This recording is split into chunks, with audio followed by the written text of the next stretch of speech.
Hola, ¿qué tal? Bienvenido a una emisión más de Perspectivas. Yo soy Jonathan Lomelí y este día vamos a platicar sobre un tema interesante. Dos movimientos sociales que han expresado su fuerza esta semana: el feminismo con la lucha por la legalización del aborto y los colectivos de desaparecidos con esta megamarcha convocada por la Universidad de Guadalajara para exigir el fin a este problema de los desaparecidos. Dos movimientos sociales en apariencia que podrían ser distintos, pero que tienen una misma base y buscan una misma cosa: igualdad y justicia. Platicamos de este tema con Valeria Ávila. Ella es integrante de las paritarias y vicepresidenta del partido político Hagamos. Gracias por acompañarme. Comenzamos.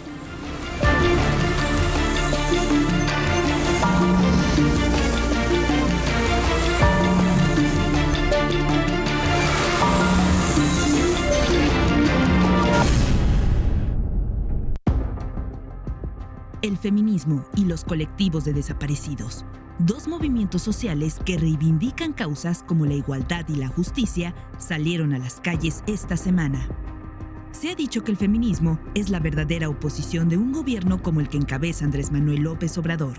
Pero, ¿qué papel juega a nivel local? ¿Qué tanta vitalidad ganó o perdió después de la pandemia? ¿Por qué los políticos se resisten a legalizar el aborto? Por otro lado, los colectivos de desaparecidos han adoptado un papel crítico y vital en nuestra sociedad. Sin embargo, cada día hay más personas sin localizar a pesar de las nuevas leyes, el aumento de presupuesto y las protestas multitudinarias. ¿Qué tienen en común estos dos movimientos sociales en apariencia distintos? ¿Qué se puede hacer desde la política? ¿Cuál es el punto de vista de los jóvenes? Platicamos con Valeria Ávila, joven médica, integrante de las paritarias y vicepresidenta del partido político Hagamos. Hola, ¿qué tal? Muchas gracias por acompañarme en esta emisión de Perspectivas y también le agradezco mucho a Valeria Ávila. Me da mucho gusto poder platicar con ella acerca de estos temas que planteamos en la introducción del programa. Bienvenida, Valeria. Muchas gracias, Jonathan. Gracias por la invitación con estos temas tan interesantes. Bueno, Valeria, a ver, comienzo con una pregunta. ¿Marchaste ayer en la marcha por la legalización del aborto? Como cada año, marchamos el día de ayer y fue un contingente que salió del expiatorio hacia el Congreso del Estado. ¿Y qué opinas de esta marcha en esta ocasión, a diferencia de otras? ¿Fue igual, más nutrida o qué impresión te deja en esta ocasión? Como siempre, hay una diferencia entre las marchas del 28S y del 8 de marzo, perdón. La realidad es que son menos las que asisten a la marcha del 28S, pero a diferencia de otros años, esta vez hubo dos contingentes. Uno que se instaló en el Centro de Justicia para las Mujeres, en donde hubo un concierto que era para un poco dejar atrás la tristeza, como hacer otro tipo de protesta a un lado del centro, y la otra fue la marcha que se realizó del expiatorio al Congreso del Estado. Y como siempre hay algo importante, estuvieron ahí parte de la comunidad católica protegiendo los templos por hicieron una cadena humana, ¿no? Una cadena humana, así es. Enfrente, igual en el expiatorio, hicieron una enfrente del exconvento y una en la catedral. Estuvieron cubriendo. ¿Y por qué se marcha en este 28S? Bueno, hay dos cosas aquí. La primera batalla fue la despenalización, que ya con lo que dijo la Suprema Corte de Justicia de la Nación es una victoria para las mujeres. Ninguna mujer puede ser criminalizada por interrumpir un embarazo en todo el país, pero ahora nos falta, bueno, en estados como Jalisco estamos en desacato porque no se ha homologado la legislación conforme a lo que dijo la Suprema Corte de Justicia de la Nación. Pero ahora la batalla o el gran paso que tenemos que dar primero es ese, ¿no? Que se homologue la ley y segundo, que se legisle para la legalización, que como tú lo dijiste, no es lo mismo que la despenalización. Claro. Ahora necesitamos el andamiaje institucional para que las mujeres puedan interrumpir un embarazo en el estado de Jalisco, no por las 3 causales de la 046, sino en el momento en que ellas decidan hacerlo antes de la 12ª semana. Ahora, ¿cuáles son como, digamos, hay diferentes grados en la legalización de la interrupción del embarazo? Es decir, ¿hay hasta cierto número de semanas? ¿Cómo funciona eso? ¿Me lo puedes explicar brevemente? La mayoría de las legislaciones a nivel estatal que están en los estados, ahorita son 9, son antes de las 12 semanas de gestación. Y esa es algo importante, ¿no? Porque es conforme a lo que se atiende en salud.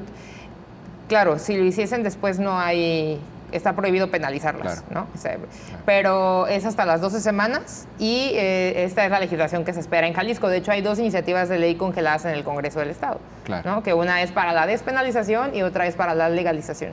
Oye, y bueno, ¿qué opinas? Esto es un tema siempre recurrente y en medios pues es lo más, generalmente se habla mucho de lo que ocurre en las formas, ¿no? Es decir, ayer de nuevo hubo pintas, hubo parabuses rotos, hubo un conato ahí de bronca, incluso con una persona, un hombre que intentó acercarse, al parecer iba a agredir a una muchacha, bueno, no sé, yo vi mucho, pero allí, ¿cuál es la lectura que tú tienes de ese, o cómo interpretamos esas manifestaciones de las mujeres? Bueno, desde mi punto de vista es las manifestaciones que tienen intervención o que tienen el símbolo de la iconoclasia, que es intervenir estatuas, monumentos, edificios, etcétera, es increpar al Estado, ¿no? O sea, como una forma de exigirle a lo que representa el Estado, que son las instituciones, los parabuses, las estatuas, todo lo que representa el Estado es increparlo.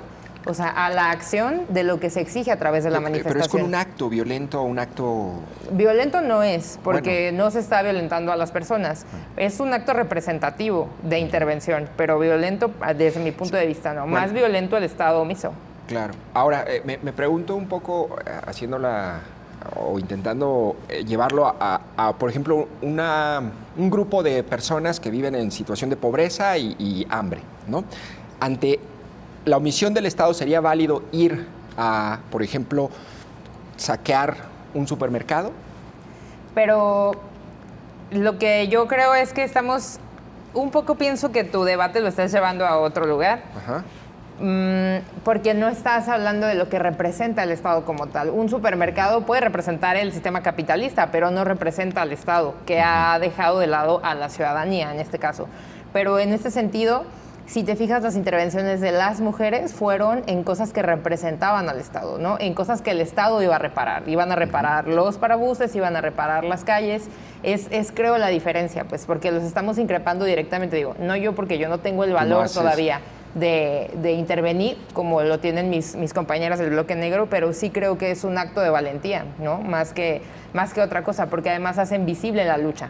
Claro. O sea, lo dejan marcas, ¿sí me explico? O sea, es como lo que hacen las mamás de las y los desaparecidos, que van y pegan esquelas de la búsqueda de sus desaparecidos en los monumentos del Estado, recordándoles que hay algo que no están haciendo. Claro, digo, abordo este tema, sé que que a veces les incomoda o les No, al contrario, me parece un foro importante para explicarlo. Sí, y a ver, sobre ese mismo tema de las manifestaciones, ¿qué es lo que pasa, Valeria? ¿Por qué no se ha legalizado? Es decir, vemos a muchos estados, incluso más conservadores en teoría que Jalisco, que la diferencia sería entre ya no castigan a las mujeres por abortar, pero no hay condiciones para que aborten, ¿no? Exacto. Es decir, si ahorita una mujer llega a una clínica, ¿le pueden practicar un aborto o no? No, porque sí, alude violación. Ok. Pero aunque, o sea, no hay necesidad de demostrar, no hay necesidad de hacer una denuncia, pero ¿por qué tendría que mentir la mujer para acceder a ese servicio que el Claro. Estado debe garantizar? Claro, eso es lo que habría que legalizar, ¿no? Eso es lo ¿Y qué que pasa? hay que ¿Por qué no se aprueba? ¿Por qué no sale?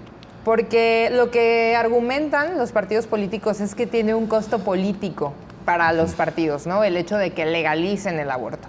¿Cuál sería el costo político? O sea, a nadie le interesa realmente lo que sucede si las mujeres abortan o no abortan. Incluso hay asociaciones de católicas y de católicos que dicen que el derecho de las mujeres está por encima de la protección de una vida que todavía no existe. O sea, es más un rollo moralista infundado de las y los diputados, porque realmente está en su cancha. Claro, es decir, hay un grupo de personas, es decir, generalmente vinculados a una religión que no quieren eso y eso implicaría perder votos. Claro. Es decir, la decisión es política, no es ni sanitaria, ni No. de salud, ni de otro tipo. No es sanitaria y debería ser sanitaria. Oye, ahora yo he visto mucho que uno de los argumentos de los que están en contra de, digamos, los llamados pro vida, dicen, lo que pasa es que desde el momento de la concepción ya ahí tienes vida, ya ahí hay un ser humano en potencia. Eso sería un crimen si tú lo quitas de allí. Pues la discusión desde la bioética... ¿Cómo afronto eso? Sí. La discusión desde la bioética es que ese producto no es titular de derechos porque ni siquiera, y es una discusión incluso médica, es decir, el sistema nervioso central se forma hasta la 14ª semana, la corteza cerebral también, o sea, es como incluso Es una discusión de en qué momento se adquiere esta calidad de persona, de ser humano, ¿sí me explico? Mientras somos un cúmulo de células, y no somos porque en realidad no es nada, mientras es un cúmulo de células que además depende completamente de si está dentro o no de otro ser humano, o sea, no es titular de derechos. Claro. Es tutelado del sistema de salud pública para que si la mujer lo desea, eso pueda llegar más. Es tutelado, pero no es titular de derechos. Y tampoco es viable para la vida, claro, que es algo de lo que tenemos que empezar a hablar. ¿Qué es un aborto? Un aborto es la interrupción de un embarazo antes de la 20ª semana o un producto que pese menos de 500 gramos, que no son viables para la vida, no son aptos para la vida. Claro. Oye, ahora, pasando un poco al terreno ya de la manifestación en el plano social, en el plano político, ¿tú cómo lees en estos momentos el feminismo? Yo me acuerdo que el feminismo en 2019 fue como una especie de tsunami, ¿no? Sí. Llegó un momento en donde cimbró la silla presidencial allá en Palacio, ¿no? Llegó un momento y de pronto vino la pandemia, nos encerramos todos y a mí me da la impresión al menos de que perdió impulso. ¿Tú cómo lees el feminismo en este momento? Fíjate que más bien, y no sé si tú lo pudiste ver en la última marcha del 8 de marzo aquí, o sea, eran muchísimas mujeres que salieron a marchar e incluso se sentía en el ambiente, ¿no? Como las mujeres estábamos como colectivizando desde todas las trincheras que se podían colectivizar. Yo no creo que se haya disminuido el impacto del feminismo. Al contrario, después de la pandemia nos dimos cuenta de muchas otras cosas que tendría el feminismo que empezar a trabajar, ¿no? Como el sistema de cuidados, la violencia dentro de los hogares, cómo el andamiaje institucional de los gobiernos no nos protege. Hemos tenido cuentas claras de que las fiscalías no están a favor de la vida de las mujeres. O sea, las batallas se han ido intensificando porque la violencia también se intensificó después de la pandemia. Claro. Oye, y pasando al tema de los desaparecidos, lo mencionabas hace un momento, decías, las intervenciones de las mujeres en las marchas se parecen a lo que hacen, que por cierto le molesta mucho a los ayuntamientos, sí, que pongan las fichas o las cédulas en los tótems estos de Guadalajara, sí, ¿no? Es decir, incluso en los parabuses, en las piletas, ¿no? Que son como parachoques y demás. Que molesta, pero ¿cuál es allí, digamos, en dónde ves esos vasos comunicantes o en qué se parecen o se hermanan esos movimientos? ¿Los ves como algo similar o no? Sí, porque los movimientos están acumulando tanta, ¿cómo lo puedo decir? No es ira ni nada, es tanto descontento, o sea, están acumulando tanto descontento ambos movimientos porque el Estado sí puede hacer cosas y no las hace. O sea, ellos han decidido invisibilizar que hay una crisis de desapariciones en el Estado y también han decidido invisibilizar la crisis de los feminicidios. Tan es así que en el registro de los feminicidios aparecemos en cero, aun cuando haya habido feminicidios que están nacionalmente visibles. Sí. Entonces, es lo mismo que sucede con las cifras de los desaparecidos y las desaparecidas. Van invisibilizando las cifras y entonces estas molestias sociales se van acumulando porque es el Estado. Claro. Oye, ¿tú marchaste hoy en la marcha del estudiante desaparecido? No pude ir a marchar porque hubo un madruguete en el Congreso del Estado que fue para triplicar su cifra de su recurso público anual y tuvimos que lanzarnos al Congreso del Estado para decir la verdad de lo que se estaba diciendo. Bueno, que ese es otro tema con el que vamos a cerrar y literal vamos a abordar 3 temas. Oye, finalmente, en el tema de los desaparecidos, ¿qué hay más? ¿Omisión o simulación? ¿O qué es más dañino? Híjole, qué difícil pregunta. La simulación es más dañina, o sea, hacer como que hacemos cosas. La comisión de búsqueda, en la mañana leí tu nota, o sea, las personas que buscan a 15,000 personas desaparecidas, o sea, ¿es en serio lo que está sucediendo en el estado de Jalisco? 11, digamos, técnicos especializados 11 técnicos en búsqueda. Especializados para buscar a más de 15,000 personas desaparecidas. Pero además de eso, le recortaron el año pasado el presupuesto, le recortaron el presupuesto a la comisión de búsqueda, ¿no? Han hecho las legislaciones sin las familias de las y los desaparecidos. No los han recibido, o sea, el gobernador puede recibir al TRI si quieres, el gobernador puede recibir al Atlas, puede recibir a cualquier equipo de fútbol que al gobernador le parezca digno de ser recibido en Casa Jalisco, porque, tampoco las mujeres nunca hemos sido recibidas ahí. Pero nunca ha recibido a las mamás de las y los desaparecidos. Claro. O sea, si alguien sabe cómo encontrar a sus desaparecidos, son las madres que buscan. O sea, si esos 11 técnicos necesitaran capacitación, las madres se las podrían dar. Oye, ¿y tú ves alguna alternativa? ¿Por dónde vamos a poder salir de este problema con el fenómeno de los desaparecidos? Porque hay más leyes, hay en teoría más presupuesto, En teoría. la fuerza de los colectivos, la organización de los colectivos aumenta, en teoría invierten más en ciencias forenses, pero el problema sigue creciendo. Aquí hemos tenido también un vacío en torno a la tecnología. Ya desde el gobierno de Aristóteles se hablaba de un banco de ADN para el reconocimiento de las y los desaparecidos, porque si siguen desaparecidos es porque tampoco han sido identificados. O sea, nos hablaban de casos de personas que habían fallecido, que tenían meses en los forenses y que las familias seguían buscando cuando en realidad estaban ahí. O sea, también tenemos un vacío en cuanto al tema de la tecnología. Si nosotras y nosotros queremos darle identidad a esas personas que estamos encontrando, también necesitamos darle certezas a las familias. Y eso hace muchos años que se habla ya de un banco de ADN en el gobierno de Jalisco y bueno, creo que había habido avances que todavía no se ven reflejados y como tú dices, ¿no? Sí, podemos tener mucho más recurso, pero también hay mucha negligencia en cómo se recopilan los datos, en la búsqueda que hace la fiscalía. O sea, hay madres que nos dicen que van a la fiscalía una y otra vez y las carpetas de investigación siguen igual. Fíjate, ahora en la mañana un amigo me decía que vio en la televisión, en Canal 44, vio la marcha y vio a la mamá de Miguel Alejandro. Mi amigo vive en Tlajomulco y me dice, oye, es que es la señora que yo veía o veo en la mañana en las verduras, ¿no? O sea, fue como, me dice, sentí escalofríos porque esto está muy cerca. Esto está muy cerca. ¿Tú tienes amigos o gente conocida que haya sufrido algo en ese sentido? Sí, en el 2016 desapareció una compañerita de nosotros, bueno, era una conocida de nosotros.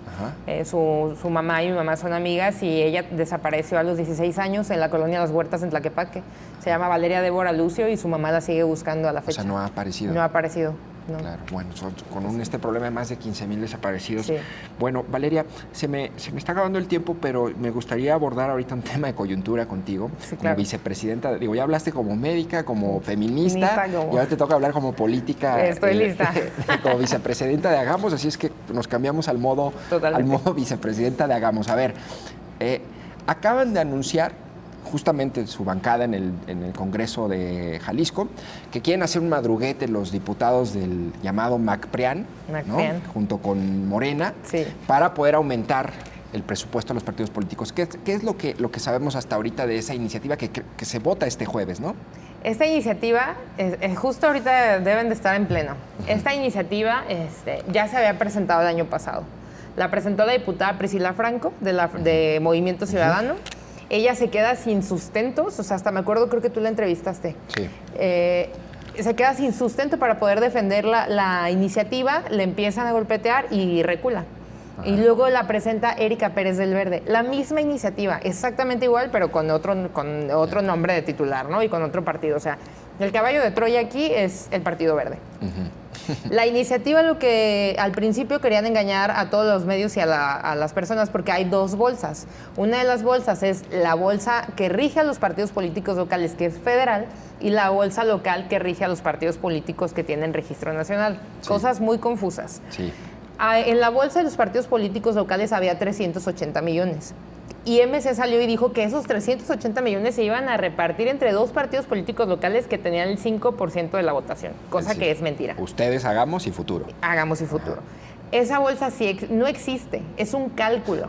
Y de ese cálculo, a Hagamos y a Futuro le toca la proporcionalidad de su votación. No le tocan los 380 millones, que fue cuando la gente se alarmó muchísimo y dijo, ¿cómo que partidos políticos nuevos, Pero lo que sí sucede es que de lo que resta de esa bolsa, que son 226 millones del año pasado, este año la reforma de Movimiento Ciudadano que quieren hacer con todos los partidos es tumbar sin voto, no hay dinero. Y en vez de que se calcule sobre su votación, se va a calcular sobre el 65% de la UMA. Que eso les triplica su presupuesto. A los partidos. A los partidos que tienen registro nacional. Y van a terminar con las siguientes cantidades. Y acá sí voy a sacar el acordeón. A ver. MC va a pasar de 35 millones a 116 millones. El PAN va a pasar de 16 millones a 55 millones. El PRI va a pasar de 16 millones a 54 millones. Morena va a pasar de 24 a 80 millones. Válgame. El Verde va a pasar de 8 a 26 millones. Hagamos y Futuro se quedan con la misma cantidad. ¿Cuánto? Con 31 millones y 29 millones. Ese que es el cálculo. ¿Y eso federal. sería en un año como este o en un año sin elecciones, sin Jonathan. elecciones? En un año sin elecciones y hasta el 2024. O sea, a partir de aquí ellos ya tendrán el presupuesto triplicado. Que era justamente lo que hacía la reforma Sin Voto No Hay Dinero, que era en la proporcionalidad de tu votación. Claro. O sea, eso es un desfalco para el Estado de Jalisco cuando sabemos que tenemos necesidades en salud, cuando sabemos que se le acaba de recortar el presupuesto a la Comisión de Búsqueda, cuando ni siquiera tenemos certezas de qué va a pasar con los municipios de las regiones que no han recibido presupuesto público. O sea, hay muchas deudas del gobierno. Oye, ahorita me decías, Hagamos tiene 30 millones. 30 millones. Y ahorita con esta reforma. Con esta reforma. Y MC 35. Y MC 35. Pero si MC tiene tuvo una brutalidad de votos más que Hagamos, ¿por qué Hagamos tiene tanto dinero o MC tan...? Porque es una medida de progresividad para permitirle a los partidos políticos de reciente creación o partidos políticos que son locales poder competir contra el presupuesto multimillonario que tienen los partidos nacionales. Porque, por ejemplo, a Morena le van a tocar 1.180 millones nacionales. 1.180 millones nacionales. Entre los partidos nacionales se van a repartir 5,000 millones de pesos. Y esa es la medida de progresividad, es poder permitirle a los partidos políticos locales competirle a eso. MC le destina el 50% de su recurso nacional a Jalisco. Es decir, le estamos compitiendo a un monstruo de 5 cabezas que ahora va a tener el triple de presupuesto local. Oye, me aflige mucho que sean cuestiones tan complicadas. Te lo juro que lo he intentado. Cada vez que ha salido esta iniciativa, me he puesto a estudiar, se me olvida y vuelvo a revisar y me vuelvo a confundir. Sí. O sea, es muy complejo. Porque está hecho para eso, para confundir a la gente. Digo, si yo no se los puedo explicar, que me la paso sentado leyendo eso, ¿es para confundir a la gente o qué pasa allí? Pues Valeria? lo que pasa es que son distintos cálculos. O sea, lo extraño es que los partidos políticos pues están regidos por la Ley Federal de Partidos Políticos y entonces también el presupuesto. Si lo pudieras, intentaras poner así en palabras sin tratar de darle muchos rodeos, ¿cómo resumirías el dilema, digamos, de lo que está planteando? Los partidos políticos nacionales tienen su propio presupuesto. Y ellos se calculan con una cifra menor que la que rige a los partidos. Pues es que aquí es cuando empieza todo, que rige a los partidos políticos locales. Esto por lo de la compensación multimillonaria que ellos tienen a nivel nacional. Claro, porque recordemos, para que la gente recuerde, que hay presupuesto para los partidos que les da el Estado, es decir, Jalisco en este caso, y que les da la Federación, es decir, el INE. ¿no? El INE, así es. Okay. Acá viene lo otro, que ellos antes de la reforma de Sin Voto No Hay Dinero sí recibían estos presupuestos triplicados. Y ahora con la reforma de Sin Voto No Hay Dinero reciben actualmente la proporcionalidad de su votación. Okay. Y no, ellos quieren también la bolsa federal. Claro. O sea, ellos quieren también el cálculo federal. Y entrar en esa bolsa, de lo que resta, de lo que no reciben Hagamos y Futuro, de esa bolsa, ellos quieren entrar ahí. Oye, ¿y no fue un error el planteamiento de la reforma Sin Voto No Hay Dinero de Kumamoto? Es decir, porque en ese momento no había partidos locales, ahí no había dilema, ¿no? Sí. No, en ese momento no fue un error. Hoy, ante el escenario que se presenta, definitivamente debe repensarse las reformas para dejar en un estatus de igualdad a los partidos. ¿Cómo debería ser, en tu opinión? Si hay que hacer un cambio de entrada. Sí, podría ser un cambio que, ser? pues probablemente la ley que rige a los partidos políticos locales tendría que calcular sobre la UMA, o sea, sobre el porcentaje de la UMA que rige a los Por ejemplo, esos 30 millones, ¿en qué te los vas a gastar este año? Bueno, nosotros tenemos obligaciones fiscales que son asignar el 3% y el 3% de ese recurso a específicas de mujeres y a específicas de... ¿Qué es específicas? ¿A talleres? Son mecanismos para la progresividad de los derechos políticos de las mujeres. O sea, como talleres, diplomados. Talleres, diplomados, didáctica, sí. Y el 3% y el 97%. Y el otro, no, y el otro 3% tiene que destinarse a actividades específicas para producciones editoriales, capacitaciones generales y demás. Y lo que como partido estamos haciendo, que es lo que se tiene que hacer, no con todos esos millones que narras, Jonathan. Primero es que los partidos sí tienen una nómina de operatividad. ¿Cuánto gastas en tu nómina al mes? No tengo el dato exactamente. Bueno, de esos 30 millones, ¿cuánto se lleva Hagamos en nómina? No tengo el dato, pero sí lo puedo... Valeria, tú eres muy abusada, siempre traes los datos aquí a la mano, ¿no? Traigo los de los ¿Qué, partidos. ¿El 70%? ¿80%? No. ¿90%? No debe ser no debe ser tanto. Bueno, ¿estás de acuerdo que sí hay que discutir cómo Hay están que gastando discutirlo, los no, por eso partidos? te digo que sí, que esto obedece a que esta reforma de sin voto no hay dinero no entendía a los partidos políticos locales que no existían. Claro. Bueno, pues es un tema que seguramente va a seguir dando. Te agradezco muchísimo que hayas estado en este espacio. Gracias, Valeria. Jonathan. Gracias por la invitación. Valeria Ávila, vicepresidenta de Hagamos y también integrante de las paritarias. Yo soy Jonathan Lomelí. Gracias por haberme acompañado en este espacio de perspectivas. Nos vemos en la próxima emisión.